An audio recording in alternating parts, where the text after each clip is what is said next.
اعوذ باللہ من الشیطان الرجیم۔ میں پناہ مانگتا ہوں اللہ کی شیطان مردود سے۔ بسم اللہ الرحمن الرحیم۔ اللہ کے نام سے شروع جو نہایت مہربان بے حد رحم فرمانے والا۔ الف لام میم را تلک آیات الکتاب والذی انزل الیک من ربک الحق ولکن اکثر الناس لا یؤمنون۔ الف لام میم را، یہ کتاب یعنی قرآن کی آیتیں ہیں، اور اے حبیب جو کلام آپ کے رب کی طرف سے آپ پر نازل ہوا حق ہے، لیکن اکثر لوگ ایمان نہیں لاتے۔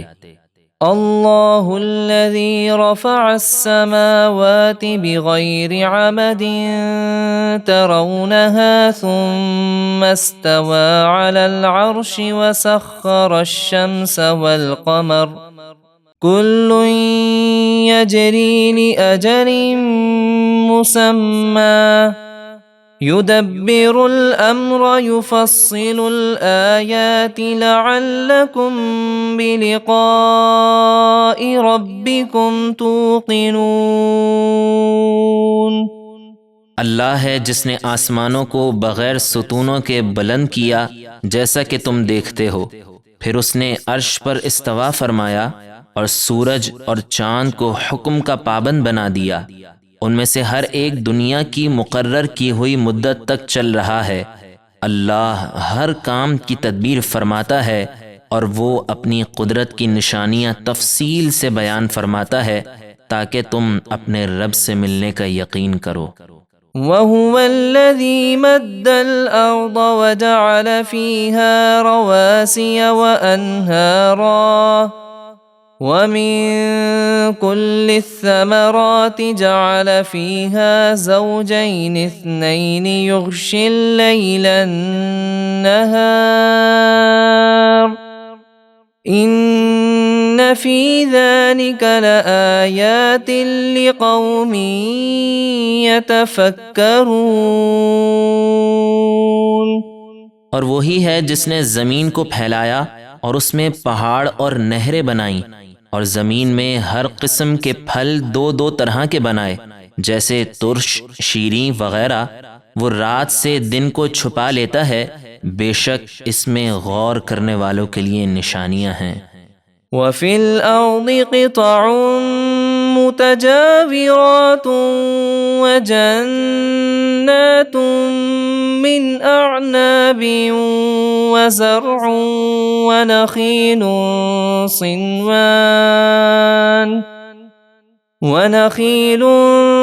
صِنْوَانٌ وَغَيْرُ صِنْوَانٍ يُسْقَىٰ بِمَاءٍ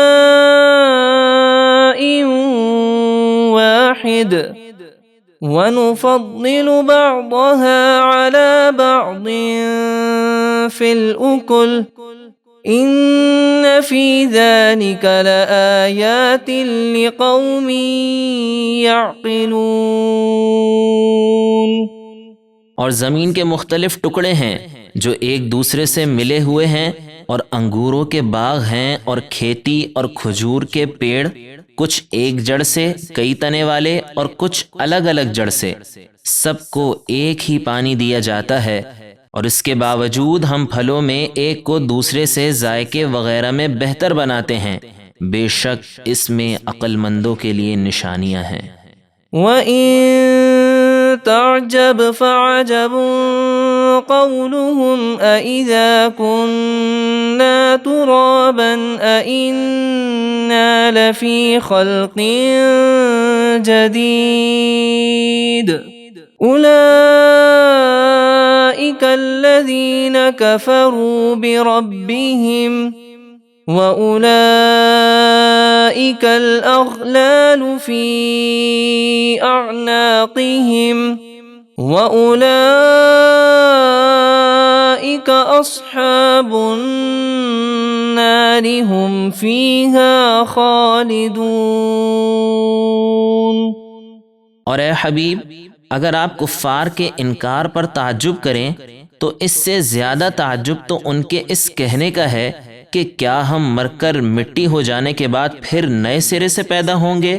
یہی وہ لوگ ہیں جنہوں نے اپنے رب کا انکار کیا، اور بروز قیامت انہی کی گردنوں میں لعنت کے طوق ہوں گے، اور یہی دوزخی ہیں، اس میں ہمیشہ رہیں گے۔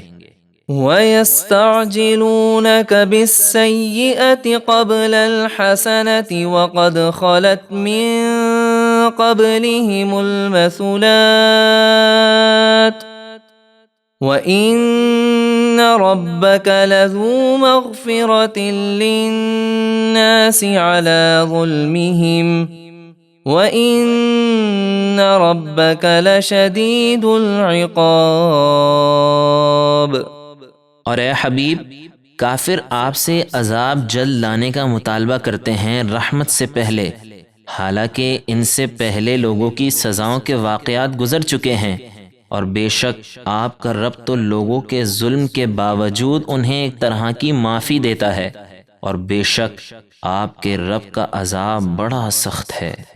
وَيَقُولُ الَّذِينَ كَفَرُوا لَوْلَا أُنزِلَ عَلَيْهِ آيَةٌ مِّن رَّبِّهِ إِنَّمَا أَنتَ مُنذِرٌ وَلِكُلِّ قَوْمٍ هَادٍ۔ اور کافر کہتے ہیں کہ ان پر ان کے رب کی طرف سے کوئی نشانی کیوں نہیں اتری؟ اے حبیب، آپ تو نافرمانوں کو ڈر سنانے والے ہیں اور ہر قوم کو ہدایت دینے والے۔